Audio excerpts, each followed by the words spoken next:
Évangile de Jésus-Christ selon saint Marc, chapitre 10, versets 17 à 30.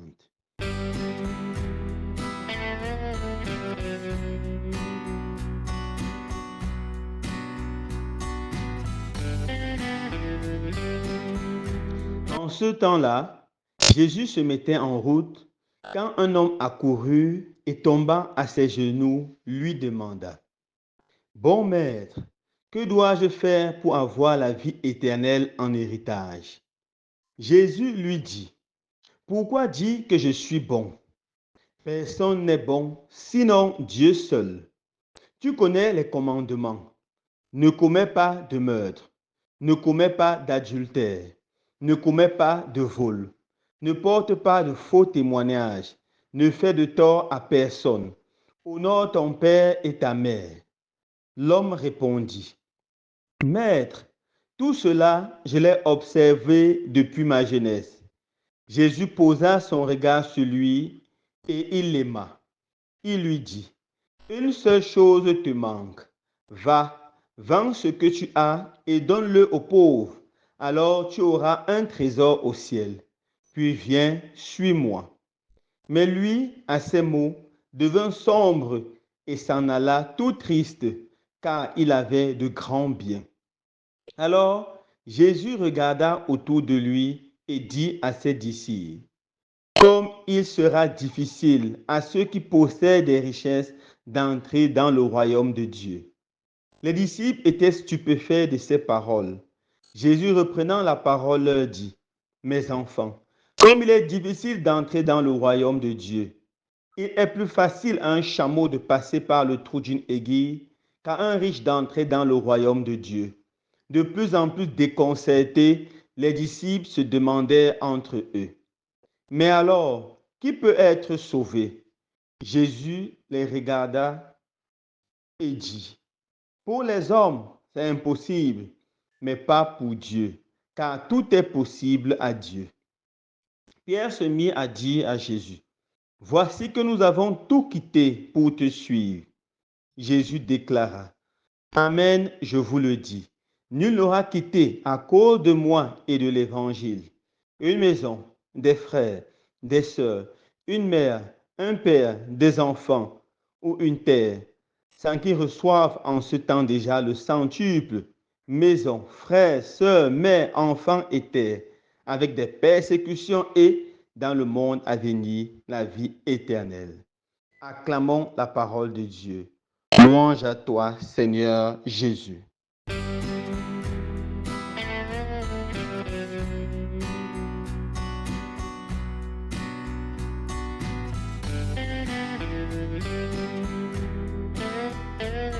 Frères et sœurs bien-aimés, nous célébrons avec beaucoup de joie le 28e dimanche du temps ordinaire dans cette année liturgique B.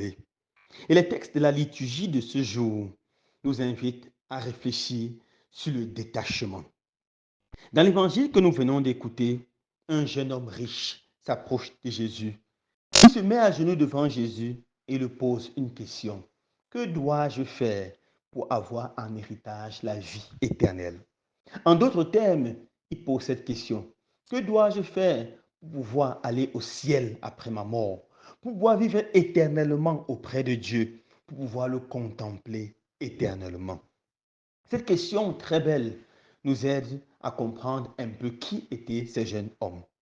Nous pouvons dire d'emblée que ce jeune homme riche était une très bonne personne. Pourquoi il était une bonne personne? Premièrement, parce qu'il se posait des questions existentielles, la question de la vie après la mort. De nos jours, très peu de personnes réfléchissent sur la vie après la mort, surtout des personnes qui sont nanties, des personnes qui sont riches. Beaucoup de personnes posent les questions seulement sur les choses matérielles. Que dois-je faire pour être davantage riche? Que dois-je faire pour devenir millionnaire, multimillionnaire, milliardaire? Que dois-je faire pour avoir une nouvelle maison, de telle sorte que tout le monde m'admire, pour avoir une nouvelle voiture? Que dois-je faire pour avoir le visa, pour aller au Canada ou pour aller aux États-Unis ou pour aller ici et là? Que dois-je faire pour avoir une bonne femme? Que dois-je faire pour avoir un bon mari? Que dois-je faire pour prendre soin de ma santé? Que dois-je faire pour ceci ou cela? Ces questions sont bonnes, mes frères et sœurs bien-aimés, car tout le monde doit aspirer au bonheur, un bonheur matériel. Mais elles sont trop insignifiantes, car le bonheur matériel est très éphémère et passe plus vite que le temps d'une bougie qui brûle. Il faut apprendre, comme ce jeune homme, à se poser les questions essentielles ou la question la plus essentielle. Car celui qui réfléchit sur sa mort ne peut pas vivre comme s'il ne va jamais mourir. Voilà la première grande qualité de ce jeune homme riche. Malgré sa richesse, malgré tout ce qu'il possédait, il se posait toujours la question, que dois-je faire pour avoir part à la vie éternelle? Deuxièmement, c'était un homme humble. Il ne vient pas rester devant Jésus. Non, non, il se met à genoux. Jésus était un pauvre prédicateur itinérant. Jésus n'avait ni or, ni argent. Il n'avait pas de gloire. Mais ce monsieur se met à genoux devant Jésus parce qu'il reconnaît en lui un bon maître. Bon pourquoi? Par la qualité de son enseignement, par l'amour qu'il distillait, par la joie qu'il communiquait. Il reconnaît que Jésus est bon. Et devant la bonté de Dieu, il se met à genoux. Voilà un deuxième grand signe qui nous révèle sa personnalité. C'était un homme humble. Il cherchait véritablement Dieu dans la vérité et dans l'humilité. Alors Jésus répond à cet homme en le renvoyant à la Bible, aux Écritures. Qu'est-ce qui est écrit dans les Écritures? Jésus ne renvoie pas cet homme à n'importe quel livre, car bien que les livres pilules ici dehors, un seul livre peut sauver.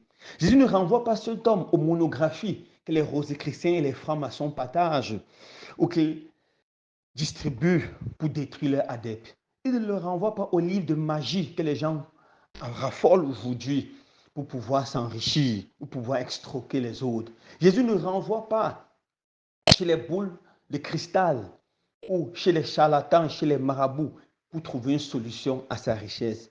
Jésus n'envoie pas demander les conseils dans les grands livres d'exotérisme, dans les grands livres de satanisme. Jésus ne renvoie pas ce monsieur dans l'horoscope, car beaucoup cherchent leur bonheur chaque matin dans l'horoscope. Jésus renvoie vers le seul livre qui peut donner la paix, la joie, le bonheur, le seul livre qui peut donner la vie éternelle. Il s'agit des saintes écritures. Il s'habille de la Bible. Et Jésus lui dit, qu'est-ce qui est écrit dans ce livre saint? Qu'est-ce qui est écrit dans la Bible? Et le monsieur ouvre les oreilles et écoute attentivement. Jésus se met à citer Exode chapitre 20, les 10 commandements. Je vous invite à les lire davantage quand vous aurez un peu de temps et à méditer sur eux. Jésus dit, voilà les commandements. Ne commets pas de meurtre, ne commets pas d'adultère, ne commets pas de vol, ne porte pas de faux témoignages, ne fais de tort à personne. Et finalement, honore ton père et ta mère. Voilà ce que Jésus propose pour pouvoir arriver au paradis. Ne commets pas de meurtre. Nous allons dire ça, ça ne me concerne pas. Je n'ai jamais tué quelqu'un. Très bien, mon frère. Très bien, ma soeur. Mais nous devons savoir que le meurtre n'est pas seulement prendre un fusil et tirer une balle dans la tête d'un pauvre innocent. Le meurtre, mon frère, ma soeur, c'est aussi l'avortement. Tuer cet enfant innocent qui est dans tes entrailles ou collaborer activement à l'assassinat d'un enfant, car l'avortement n'est rien d'autre que l'assassinat d'un innocent. Peut-être si je parle de cela, certains vont commencer à se sentir interpellés. Le meurtre, mes frères aussi, mes frères et sœurs bien-aimés, c'est aussi être au volant de sa voiture et filer à tombeau ouvert. C'est mettre sa vie et la vie de d'autres personnes en danger. Le meurtre, mes frères et sœurs bien-aimés, c'est aussi boire 2, 3, 4, 5 bières puis prendre le volant de la voiture. Le, maître, le meurtre, c'est aussi tuer à petits gouttes ceux qu'on aime. Je me rappelle ce papa qui avait fait un AVC parce que son enfant était allé en aventure. Il allait conquérir l'Italie par le chemin de la route. Et puis il a été arrêté, torturé terriblement au niveau de la Libye. Lorsque ce père a pris la nouvelle, il a eu un AVC. Cet enfant a tué son papa ou contribué au meurtre de son papa. Le meurtre, c'est chaque fois que nous mettons notre vie ou la vie d'une autre personne en danger. Jésus nous dit avec force, tu ne tueras pas. Ne commets pas d'adultère. Deuxième chose, recommandation de Jésus. L'adultère, mes frères et sœurs bien-aimés, est un péché qui est de plus en plus banal aujourd'hui, mais c'est un péché grave qui détruit psychologiquement des personnes, qui divise les familles et permet au diable de régner sur les familles. L'adultère, c'est cette mauvaise habitude que beaucoup d'hommes ou de femmes ont et regardent toujours dehors. Ils regardent toujours dehors.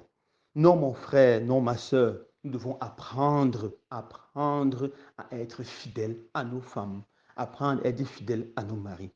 Malheureusement, beaucoup de gens racontent ceci comme une blague. Le propre de l'homme, c'est d'être adultère. Mais non, mais non, mais non. Dieu n'a pas créé l'homme pour être adultère. Il a créé l'homme pour qu'il vive épanoui avec la femme éternellement. Pour qu'ils vivent épanouis avec la femme pendant toute leur vie ici sur la terre. Épanouis et fidèles l'un à l'autre. Il est possible de vivre sans adultère. Je me rappelle cette dame qui était une fois entrée dans mon bureau, totalement détruite. Elle a aimé son mari de tout son cœur. Ils ont tout construit ensemble. Et après environ 15-16 ans de mariage, elle se rend compte que son mari n'a pas seulement une double vie, on peut dire une triple ou une quadruple vie. En plus d'elle, il a 3 autres femmes qu'il entretient dehors avec enfants. Quelle blessure pour cette femme. Elle se sentait tellement frustrée. C'est comme ça que son mari la tue à petit feu. Tu ne commettras pas de vol. Le vol est devenu quelque chose de normal dans notre pays, le Cameroun. Le vol, le détournement de fonds publics. On voit des routes sur les papiers, jamais elles ne sont construites. On voit des gens qui volent pour entrer dans des concours pendant que d'autres ne peuvent pas. On voit l'argent des hôpitaux, des médicaments qui sont détournés.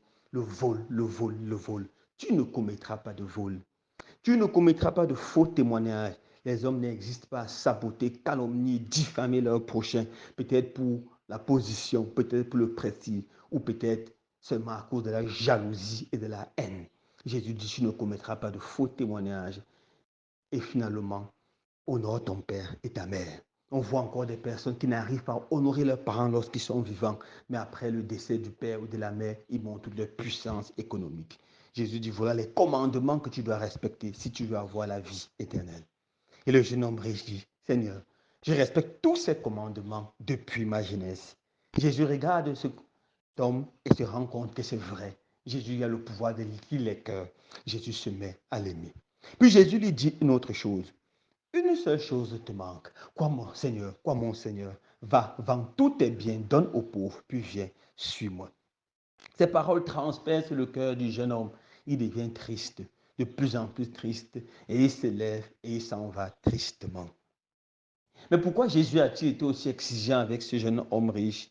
Pourquoi Jésus demande un tel radicalisme? Pourquoi Jésus est-il si dur? La réponse peut nous être donnée dans un évangile qu'on appelle le proto-évangile de Thomas. C'est un apocryphe, mais qui raconte cette histoire avec beaucoup plus de détails.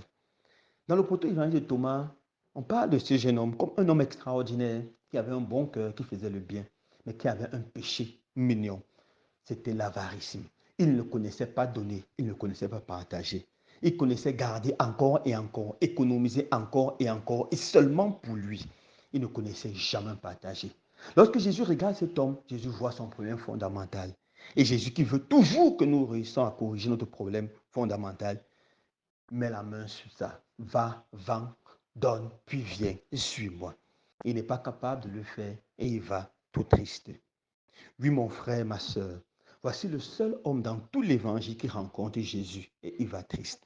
En général, lorsqu'on rencontre Jésus, on part tout heureux, on part tout joyeux parce que Jésus apporte la joie, Jésus apporte le bonheur. Rappelez-vous Zachée, après avoir rencontré Jésus, il est parti tout heureux, tout joyeux. Rappelez-vous cette femme syrophénicienne, après avoir rencontré Jésus, elle est rentrée plus joyeuse avec sa fille en meilleure santé. Rappelez-vous l'aveugle Bartimée, après avoir rencontré le Seigneur, il est allé et il voyait très bien parce qu'il a pu faire le pas décisif, le pas de tout donner et de se mettre radicalement au service du Seigneur. Alors mon frère, ma soeur, quelle est l'implication pour toi qui m'écoutes aujourd'hui? Jésus te dit, il te manque une seule chose pour être sauvé. Une seule chose pour être joyeux, pour être béni. Une seule chose pour avoir en héritage la vie éternelle. Être heureux sur la terre et dans le monde à venir. Regarde ta vie. Fais un examen de conscience et regarde ton péché mignon. Ce péché, coupe radicalement avec ce péché, le Seigneur te bénit. Ne coupe pas avec ce péché comme on coupe avec le couteau, car ça prend le temps. Coupe comme on coupe avec le sécateur. Coupe radicalement et mets-toi à la suite du Seigneur. Si c'est difficile, ne sois pas triste, ne rentre pas. Si c'est difficile, fais une prière et demande au Seigneur la force et la puissance de l'Esprit Saint pour vaincre cela. Et le Seigneur te donnera et tu rentreras heureux, joyeux. Chaque fois qu'on rencontre le Seigneur Jésus, c'est la joie, c'est le bonheur, c'est la paix. Quand ce dimanche, le Seigneur allume sa joie dans nos cœurs, nous donne la force de nous convertir radicalement et de le suivre avec enthousiasme. Loué soit Jésus-Christ.